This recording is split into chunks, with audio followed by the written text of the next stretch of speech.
Welcome back to the Macro Golf Podcast. Joe and Sam here from Macro Golf. We just wanted to start this episode by letting you know about the Macro Golf app. Now, if you're enjoying all of the content on golf fitness and performance and you want to start getting into action and actually starting to perform some of these tasks, then the Macro Golf app is where you need to be. Sam's going to let you know everything that the Macro Golf is going to include for you. We have over 150 mobility videos, 20 plus different training programs, 250 exercise library videos, our golf swing speed training plans, tons of different flow routines, our golf fitness journal, plus tons more. If you guys do want to take advantage of this, for our podcast listeners, we're going to give our 10% off. So if you go to macrogolfonline.co.uk/app, click sign up and enter the code podcast10. You'll get 10% off there, and we hope you like it. Yeah, let's get into today's episode.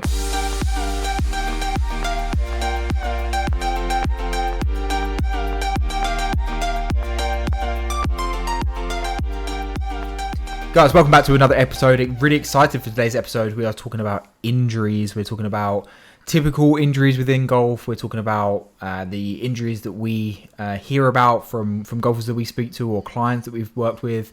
We're going to be talking about how these injuries typically come about, how we can prevent these injuries either reoccurring or coming in the first place, and also basically what you can do as a plan to play more golf, avoid injury, and enjoy the game for many years to come. So we've got Sam here today. He's going to shed some light on his experiences, on his expertise on the area. And hopefully by the time we finish today's episode, you guys are going to have a good idea of the type of injuries that are common in golf, how to avoid them, and basically what plans you're going to need to put into place to be able to play this game more. So first of all, Sam, how are you? Good to see you. Yeah, all good, Joe. We had a wet weekend, didn't we? Played golf Saturday, got absolutely drenched, and then went to the Open for final day on the Sunday and got absolutely drenched as well.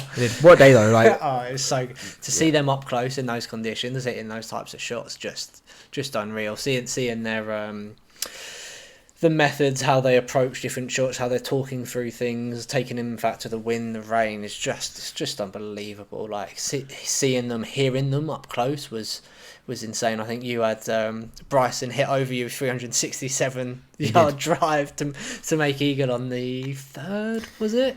Fourth hole. Fourth hole roller point, and it sounded every one of those yards. Like it was. It's amazing. It's amazing to watch these guys.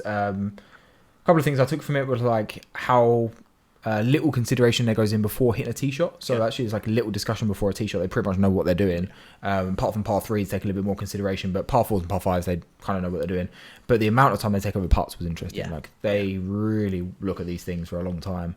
And taking all the data on little chip shots as well, the amount of time they take over those little chip shots. So definitely some stuff we can take away, I'm sure, for our games. 100%. What was really interesting as well was seeing the EPTI guys, so the guys that run all the strength and conditioning who run the gym there. They had a record number of visits. I think they had over 600 visits over the week. I think they on the Thursday, so the first day, they had over 100 golfers in there. And that was the most they've ever had.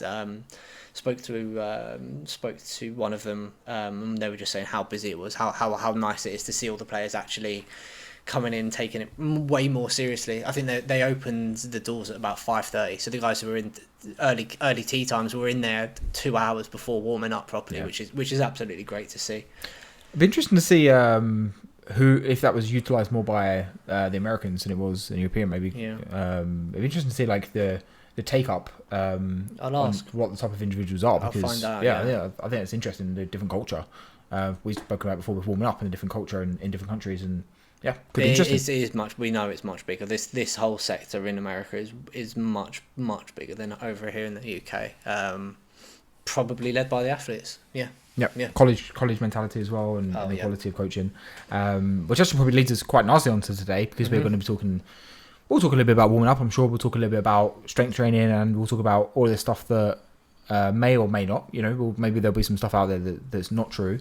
We'll talk about all these things that may or may not help you fend off injuries, pain, discomfort, anything that's not going to allow you to play your golf at your best level, really. Yeah. So Sam, where are we going to kick off today? So I'm sure there's lots to get through.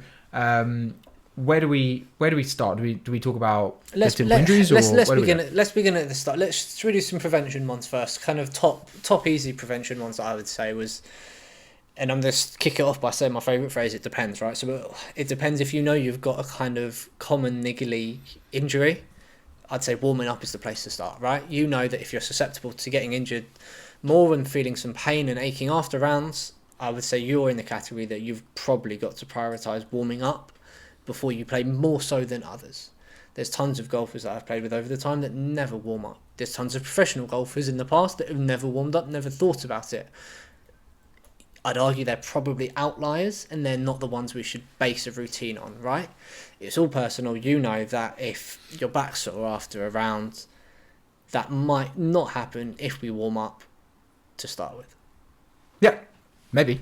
Who knows? Yeah, it might still. Depends, right? It might still. And if it still does, then you might need to look slightly deeper into your programming. And do we need to look at doing some core strengthening or some more mobility or whatever that might be? You need to do a deeper dive into that, right? Yeah, and I think this is where you said it depends. Like, I think this is one of the ones of all the episodes we've done. This is the one where it depends the most. Yeah. Like, if we, and also I think it's maybe, I know we've jumped in, but maybe to even step a step even further back. Like, how do we even determine an injury, right?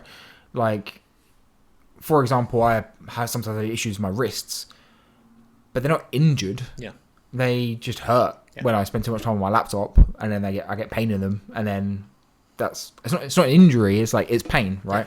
Yeah. And distinguishing the difference between pain and injury is quite injured. Like, there's plenty of my clients have had knee problems in the past. They might have injured that knee in the past.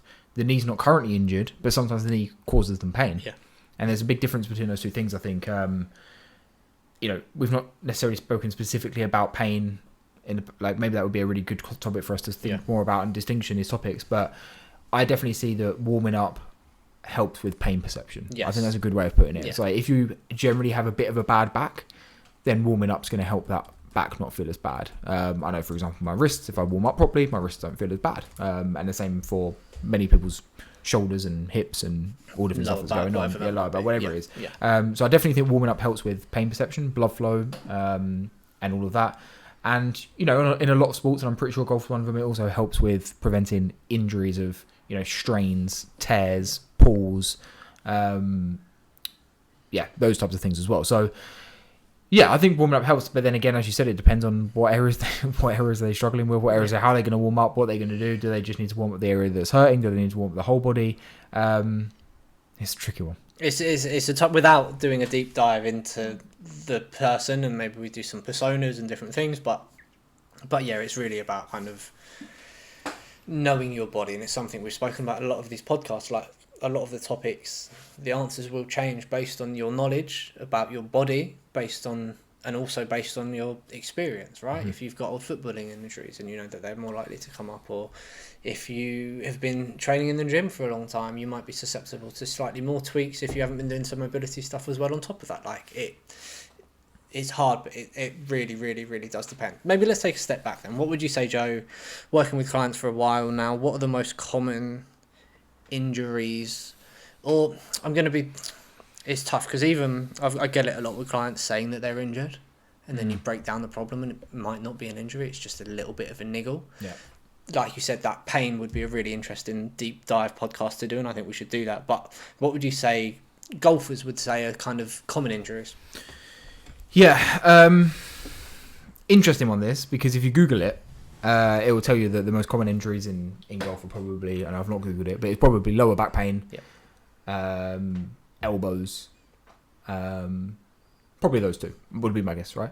I've never actually spoken to anyone who's hurt their back while playing golf. 100%.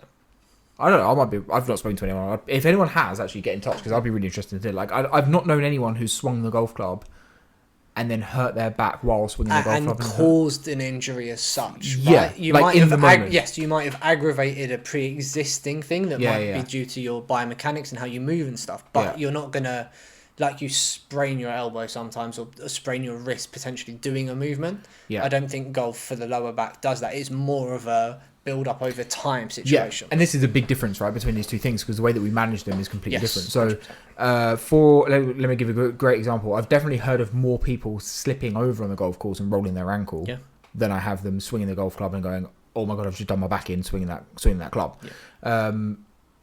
So that I think is quite an interesting one in terms of what the most common are. Probably the two most common things I deal with in terms of pain would be lower back, and funny enough, shoulders and elbows are typical. But I would say that they all come from overuse or over abuse in different. So either sitting down for too long, or hitting too many golf balls, or hitting too many golf balls on mats, or not having the right stability or strength to back up certain aspects of their swing, or different things like that. I don't think it's the same as football, for example. You get tackled, you get injured, and you get hurt. I've not really seen that a lot in players of a one moment thing. Which definitely is a different way of dealing with things, in my opinion, or how we prevent it. Absolutely agreed. I'd back that 100%. I think a lot of the stuff I see, and actually, I think I've had 3 conversations this week with clients of elbow pain because they're playing more golf than they ever have for quite a while now. Now we're in the middle of the season, or coming to the end of the season almost. Play tons of golf now, tons of practice, late out. They're really trying to get those hours in. So we've had to put in some protocols to help with elbow pain, golfer's elbow, tennis elbow, inside, outside of the tendons and things like that. The only other one I'd add that you didn't quite mention would be neck. I get quite a few golfers with neck pain, but same again, it wouldn't quite be an injury, more of a stiffness there, more of lack of mobility, and just after overuse, repetitions there within the neck. I suppose the question we don't have the answer to is, would these people have this pain without playing golf? Yeah, they probably would have back pain because our typical clients, they're probably desk bound, they're probably whatever. They probably would have back pain, but maybe they wouldn't know that they had a bad back pain because they weren't trying to play a sport. Yeah. Same with the neck pain. They might have neck pain, but they might never actually do anything that means they realise. Same with the elbows, right? They probably have a bit of tenderness in the elbows from spending a lot of time on their computer, on their phones or whatever, but they never do anything that actually needs them to use those muscles. So I think I'm always quite quick when people say that golf causes certain injuries, because there's also a lot of other factors that are going on. I don't think we can necessarily say that it's the golf that's causing these problems. It's the golf that might have made you aware that the problems exist. Yeah. Or they might be the final... like a straw that broke the camel's back. Yeah. Exactly. Yeah. So I think it's always an interesting one when people say, golf injuries or golf-based injuries. It might not be. Yeah. I think it's a different conversation if we're talking about the pros. There are stats there within that. Tend to be a bit more neck-related, shoulder-related, back-related. Amateurs, it's like you said, those problems are probably going to exist there anyway. So if you took them out onto the tennis courts, you might get exactly the same things. I don't, like we spoke about in the last podcast about kind of golf-specific exercises. I don't really like the term golf-specific injuries as such.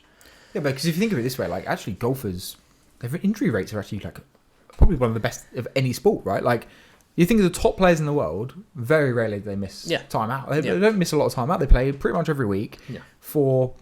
They've probably got a career of, 30 years, maybe more. In a ridiculously long season. The seasons are getting longer and longer. With all the travel they do, with all the thing of people saying, that can't be good for your body, swinging at that speed, with that whatever, that's no good, or strength training is no good for you. Like, these guys have seriously long careers with very, very little injuries, really, like, in the grand scheme of things. So I don't... Yeah, I think if your body's conditioned well enough for it, and if you can handle it, like, I don't think you're going to get many golf-induced injuries. Yeah. I think golf just exposes different weaknesses, instabilities, which I suppose will lead us nicely onto prevention, right? Prevention, yeah. So we've spoken a little bit about warm-up. I want to go straight into probably one that has helped me massively. So we've spoken about it before on the podcast. In October last year, I had a slip disc.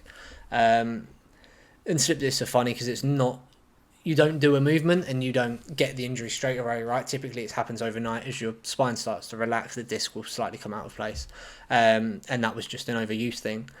The thing that helped me massively get back and recover to swinging a club and doing more strength training and back to speed training and all of that has been hip mobility.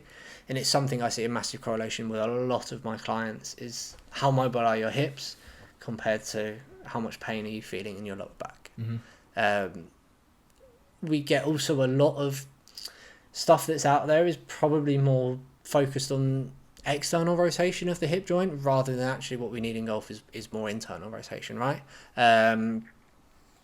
So there tends to be a bit more focus on pushing these out and things like that. And whether that might just be through popularity of different yoga type moves and Pilates, I'm not really sure why that is. But hip mobility is one of my massive injury prevention ones. Not even for people that are susceptible to lower back pain or pre-existing injuries, just for kind of longevity. I think you should have lovely, nice, mobile hips. Yeah, ideally. Shame with our lifestyles force us otherwise. But it's interesting what you say there with the hips. Like, I 100% agree. Like, whenever I get someone in front of me with problems with their back, and let's call it pain rather than injury, but always test their hips, always test their torso. But I want to see what's going on above and below, and that generally will lead us to the problem. But you're right with the internal and external rotation. It's a really good point. Like, very rarely do I test someone and their external rotation is like a severe problem. Yeah. Weight is always more of a problem in their internal rotation. And especially for golf, like that's what you said, like for golf that makes more of a difference. And if they're limited there, that's definitely a bit more strain on it. So yeah, I suppose you're saying mobility in general. I suppose mobility in general, yeah. If just trying to tie it to our common ones that we've seen, so if we're talking about lower back pain, I would say hip mobility is a fantastic place to start. And that doesn't necessarily mean just focusing on mobility training. That's doing weighted, like I love a weighted goblet squat, and just active pauses down at the bottom of your range there is really going to help with that hip mobility, help with the tendons, the ligaments, get everything moving there. And I suppose it's also then the important point you made there is when someone's struggling with their back, for example, it's not that we're doing lower back mobility. That's generally probably not going to solve the problem. It's only you're lacking the stability there.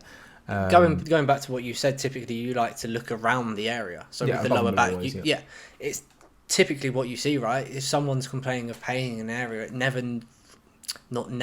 most of the time it's not that area that's actually the issue. It's around it. It's the stability above, below, whatever joints we're talking about. Yeah, unless you've had it that matters. Yeah, unless you've had a specific trauma. Yes. Or a specific knock, or a specific, if you got tackled in football and broke your ankle, probably your ankle's the problem, right? But generally, if your lower back's hurting and you've not had a specific trauma, there's probably something going on with your hips or your mid back that have led to that. So always looking around the area that's causing you problems is going to be the best way. And obviously in terms of prevention, making sure if you're worried about your lower back, making sure your hips and torso are able to move in the way that they should be able to move. Definitely. Absolutely. Cool. So that's a little bit on warming up and a little bit on mobility. Let's move on to our favourite one, which is going to be strength training. Right. There we go. Let's not ignore the fact that if you are strong, stable and robust, you definitely get injured less. No matter what people will say that, he got injured because he was doing all strength training. If you're sensible with it and you do it well, strength training will 100% make you more robust to injuries. You will pick up less niggles, you will experience less pain, and you will be, at way less risk. So what areas do we need to specifically look at if we're saying that lower backs, elbows, shoulders, necks are typical problems for golfers? What areas do we specifically need to be looking to strengthen if kind of pain prevention is our main goal? Common areas I typically say would be glutes. Glutes are a massive one to get strong. The hips as well, we've kind of spoken about. Core is obviously so important within the swing, and that doesn't mean then we need to start swinging dumbbells like a golf club. We spoke about this in the last episode. But having a strong, stable core that can rotate, that can bend, can anti-rotate and able to anti kind of lateral flexion, and all of this is so important. There's been a few cases with clients that I've actually done some like neck strength training. I used to do it quite a bit for posture, because it's a massive one for slightly some of my kind of older demographic clients, and saw some amazing benefits just from how they would stand and kind of pain within their neck and flexibility, mobility within the neck. And recently, it's been about 3 months ago now, I had two golfers both complaining of neck pain after rounds and stuff. So we kind of got them started on these old protocols I had written, and massive positives. And we actually tested, and it helped with not only their pain, but they actually managed to rotate more. So their coaches both said they were actually getting longer backswings and actually gaining more there because their neck wasn't so limited, so their torso could turn a bit more, which then affected the hips and everything else. Had a really big knock-on effect, which is an interesting area to kind of dig deep down, because there's not too much stuff out there for kind of neck strengthening. And especially in golf, anyway. Yeah, and I suppose mobility is a big part of that as well, right? Yeah. Like if you try and rotate your shoulders around to the right, then your head turns to the left. This is what people don't realise, right? Yeah. The typical thing, which is factually incorrect, is keep your head still. So like, you're keeping your head still, but your body's still turning, so you're getting a massive bend in the neck. Yeah. So keeping your head still makes people think they don't need to have any mobility in the neck, right? But actually you need a lot of mobility in the neck. Like if anyone who's listening now and just sits there now and rotates their shoulders around to the right and keeps their eyes looking forward, you just turned your neck to the left. Like, it's the same thing. It's super, super important. But as you said there, like I agree, glutes, core strengthening, really important. I just don't think you can go wrong with, again, go back and listen to our strength episode. Yeah. Push, pull, carry, twist. Yeah. Lunge, hinge, like do all the movements your body should be able to do and get strong in all of those movements, because if you're pushing and pulling, you're strengthening your elbows, funny enough. If you're pushing and pulling, you're also strengthening your shoulders. You're hinging and lunging and squatting, you're strengthening your hips, you're strengthening your glutes. If you're rotating, you're strengthening your core. Like if you just follow that foundation that we set out in that episode, you're not going to go too far. You're covering absolutely everything. And then, like we said, if you do have kind of more specific problems, then spend a bit more time on those areas. Exactly. But in general, just following those rules there, you've got pretty much everything covered within resistance training for injury prevention. Yeah, and I think that's like you done all the work for the strength plans that went into the app, and I know you had this in mind. You were covering all these boxes and ticking all this stuff off. And if we know that if people follow general rule of that, then they're not going to be too far wrong for whatever exercises they want to plug into that. What you said there with extras, that's where I then say if you've then had previous injuries or currently doing it, that's then your extra on top of that. That's your prehab or rehab from whatever problem you've got, and that just gets added on as an extra because you're probably susceptible to a problem in that area. 100%. Yeah, 100%. Anything else? I want to ask your opinion on this because it's kind of come up the last couple of weeks with conversations we've had. What about swing mechanics? Big one. Something that probably not really in our realm, and something I kind of like to avoid with clients. I will talk about it. I won't give suggestions on change. I will always go back to their coaches and things. But it's becoming a bit of a trend, right? Like you posted a video yesterday that TPI put out, and there's a few golf coaches out online that do this with clients, and I've had clients come in and show me that my coach so and so wants me to swing like Rory or wants me to swing like Justin or Brian, whoever it is. What's your opinion before I go into it? I suppose it comes from two ways. One of them is like that video I shared this week is a coach trying to get a player or a player wanting to. There also comes from a player as well, right? Like this also does come from a player, but wanted them to swing the golf club in a specific way that looks like, maybe a top player or whatever, and their body simply cannot get into those positions. But they persist, and they persist with drills, and they persist with, one drill might not work, so that drill gets a little bit more exaggerated, and then we start adding tools into this, and we add a consequence. If you don't swing this way, this is gonna do that. Like, there's a lot of consequence which forces the body to move in a specific way. And we spoke earlier about wanting to do an episode on swing changes, and this probably sits quite nicely into that, which can cause problems to the body, right? If your body cannot cope with severe spinal tilt, or it can't cope with severe separation from lower body to upper body, or it doesn't have enough neck mobility to keep your head down while you're trying to rotate, all of this stuff is going to cause a reaction to the body, right? So that is definitely one potential area for issue. And let's also not forget the fact that you're probably repping in that time, and you're probably hitting way more balls. Trying to make that change, exactly. Then you get frustrated because you're not doing it because your body can't do it, and then you hit even more balls, and then you get even more annoyed. Stop gripping the club clutter, and then your arm starts to hurt. All of that. But the other part of it is simply people's swings that are inefficient in also the ways that put strain on their body in different areas. So one of my clients, for example, we've spoken a lot about her swing, and I do believe that our back pain is being aggravated by a swing. And we do a lot of preventative work. We do a lot of strengthening work. And the conversation I've had is that, look, honestly, I think if you don't have a look at your swing and start to change your swing, you're probably always going to have issues. There was a severe overextension at the top, creating a bit of a reverse spine angle and then crunching down on the right side. She's probably always going to have an issue if she's going to swing the golf club like that, because it's not an efficient way and your body doesn't like to move that way. So and this is where we find it a bit difficult, because we don't know where our help kind of runs out, and then it goes into professional golf coaching. But I think there's definitely a piece that if you're continuing to have pain after golf, if you can tick off the box of my hips are fine, my torso's fine, all is fine, technique is definitely something that needs to be looked at. That's the big caveat that I want to just make sure people are clear there. That's only if you're doing everything else necessary. That's if you are doing strength training, if you are doing mobility work, if you are getting the right sleep, nutrition, everything else there. If you're still then getting pain, then it might be something to look at. If you're getting pain and you're not doing all of the above, there might be the lowest hanging fruit, which could be strength training, mobility, all of that other stuff. But like Joe said, like, I've worked with a coach before, and it was really interesting because it's kind of a grey area where not quite his expertise, not quite my expertise. So we were coming together to kind of see what solution we could find for the client.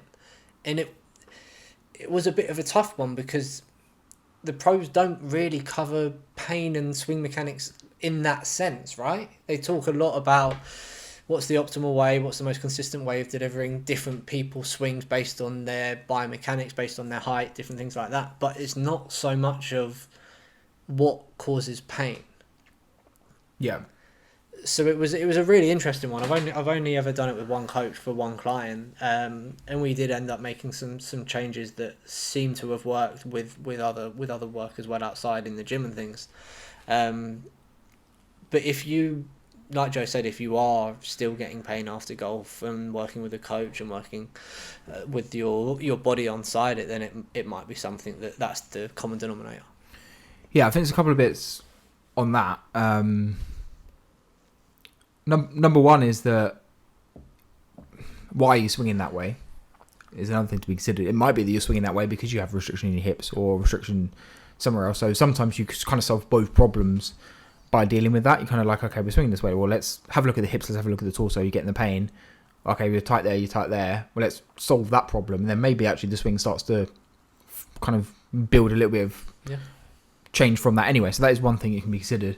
Another thing there is, like you said, the coaches will quite often look at the person. You know, a good coach will look at the person and think they can do. But certain moves might cause different pain for different people, depending on what their history is, right? If they, a lot of people that have played golf have played previous sports, and they might have different problems going on. They might have knee problems that they don't like to load on a specific side, or they might have a hip problem that means that they can't do certain things, or a certain disc problem that means they can't do certain things. And I know some coaches are better than others at doing these things, but that's going to make a huge difference. 100%. And huge difference. Yeah, I think massively there are coaches that are absolutely fantastic about being flexible to their methods for different people,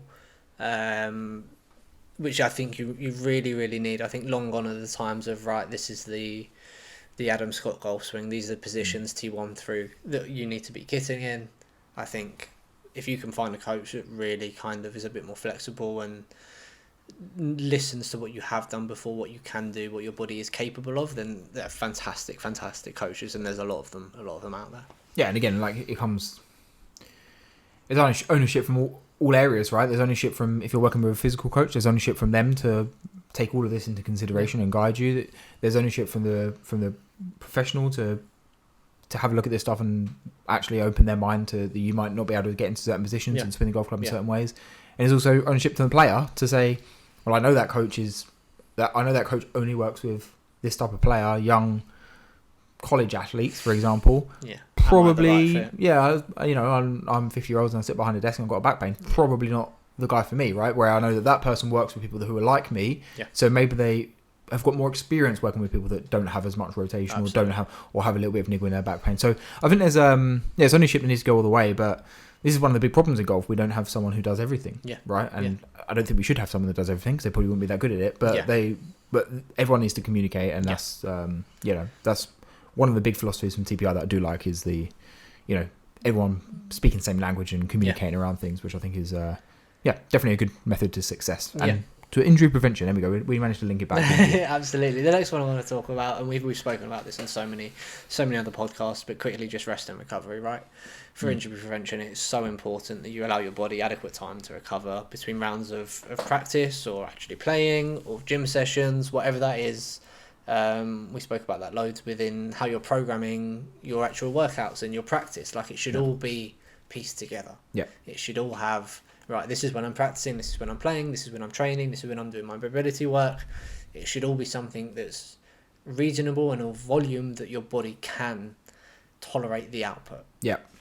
Almost like weekly load on specific areas, right? 2 different examples. For me, I might be working at home doing sessions or doing stuff. We've done a lot of work on the app recently, spent a lot of time on the computer. So if I spend loads of time on the computer and then hit loads of range balls, probably wrist and elbows are not going to be liking that very much. In the same way, if I play tons of golf and do loads of driving, my back and my hip are probably going to not like that too much, right? So it's understanding your weekly loads and then thinking, okay, is that logical then that I'm starting to find some issues or starting to have some pain? How do I manage that load? What work do I need to do to stop that becoming a problem this week? Or and sometimes it does mean that less is more. Sometimes you do have to then take the step back to go, right, back's got a little bit of a pain, my elbow's niggling me a little bit, right, maybe I don't then do this practice session.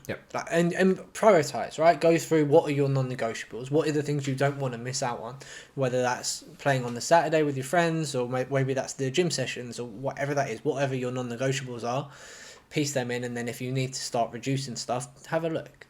It all comes down to a bit of self-awareness. Like, this is something I try and drill into my players a lot, is their ability to self-evaluate all the time. How do I feel today? What have I done this week? What's going to be best for me to do? Is that going to be just a little bit of maintenance mobility work just to free things up? Have I got enough energy to go to the gym today? Have I got the energy to go to the gym and practice today? What then is my priority? Should I then practice? Should I then play? Have I done enough steps? So like, that process it's not something you need to sit down and work out all the time, but it's just ticking over in your head, like, how am I feeling today? What's my body telling me? Do I need more sleep? And it's actually one of the features that I think it's one of my favourite features within the app, actually, is the journal. It's having everything all in one place. It's something that we didn't really go in thinking about, but then as we kind of were discussing what we want, like, I think it's invaluable, and the feedback I've had from the clients that are using it, it's having everything tracked into one place, going, right, I did this, and fell.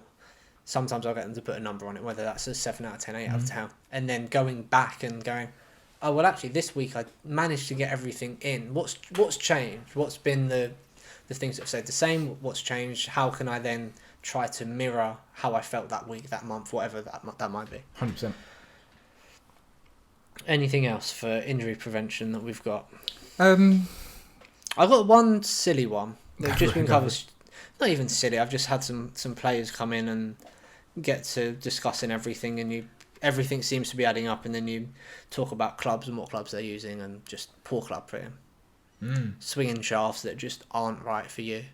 Whether too heavy, too stiff, too light sometimes I've had as well. Typically more with elbow injuries as well. If you know your elbows are really flaring up, especially from in the winter, if you're hitting tons and tons of balls off mats. I've had players in the past get graphite shafts just to help with that load, not to get all the forces absorbed into that one point. Yeah, I had a player who was suffering a lot with thumb problem. Really bad issue. He basically could not shift this issue. Saw a lot of experts, got a lot of professional help. No one could get to the bottom of it. And I literally just said to him, when was the last time we got clubs re-ripped? And he was like, these things were just bored out, got his clubs re-ripped, no pain. Yeah. I was like, there you go. Yeah. Solved. That's a lot cheaper than paying someone. Yeah, absolutely. Yeah, absolutely. Yeah. So sometimes sometimes injuries, pain, and this is a great way to talk about the end of this episode. Like, generally the injuries that I see are stupid. Yeah. They are stupid. Like you said, they're stupid. It's normally stupid. It's normally picking your kid up from from somewhere. I had a guy message me this morning, one of my clients, done his back and put his clubs in the boot. It's always the stupid stuff. It's never when you're focused on hitting a drive or when you're doing a squat or a deadlift. Braced for a 1 minute max. Yeah, absolutely. Never actually happens. Yeah. It's the little things, but it's the training around that. So making sure you're always bracing your core when you are lifting things, or being a bit careful when you're putting weights away in the gym and stuff, that does make the difference, right? Correct. Yeah, it's all that stuff that adds up and then prevents us having problems in the past. And the other thing is, once you get an injury, obviously we're going to be more susceptible to that injury again. Like, that is our biggest precursor to injury, is previous injury. So avoiding it as much as you can is always the best approach. Yeah, 100%. And then just touching on quickly, because this was my case. So I had the slip disc probably 8 years ago. And then that managed to come out about again. So I know now, look, I am a bit more susceptible to lower back pain, to potentially it happening again. 2 things. It's one, not beating yourself up about it. It's accepting you're in that position and going, right, now, not doing anything stupid, not just ignoring it, stepping back if you need to, really seeing some experts and putting a plan together to get you back the right way, and not trying to rush it back, because typically if you rush it back, it's going to come back again even worse. And you want to try to avoid surgery at all costs. And then it's just kind of like really focusing on that, doing a bit more research on it, saying, right, what movement patterns should I potentially avoid for a little bit, and really putting a proper plan together to just, like you said before, kind of really just knowing your body as best as you can. I know now when I play, like, there's certain exercises that I have to do to warm up. There's certain things I need to do throughout my day that are my non-negotiable, certain rotations, certain stuff with my hips and my back that I need to do every single day to avoid that not coming back. Yep, agreed. And if you guys are struggling with any pain or discomfort or different things, we have a specific pain section in the app. Yeah. So if you're struggling with elbow pain, for example, if you're struggling with the lower back pain, all the common stuff, knee pain, we've covered all of these areas in the app, and you can actually go into that section, click on that section, and as we said before about working on these areas below, above and below the area of pain, we've got specific manipulations and mobility movements that you can do to release the tension, pain, and sensation in that area. So if you are struggling, that's where to go. Head over to macrogolfonline.co.uk/app. You can use the discount code podcast10, I believe, as well, and you're going to get 10% off that. But also you can get free 7-day trial. So if you are struggling with pain, we're going to free up your pain in 7 days for free. How about that? How about that? And also there's some fantastic, the longevity plans within the app are actually so good to follow. Full body stuff that, like we touched on when we talk about the strength training, will cover everything you need to hopefully prevent injuries as much as possible. Definitely. Another episode. See if I can put my teeth back in. Another episode in the books. If anyone's got any questions that they want to throw to us for future episodes, or if anyone's got any requests for topics, they can send those in. Sam, how do they get in touch with you? I am at sammacro_golf on Instagram. Twitter, I believe, is the same.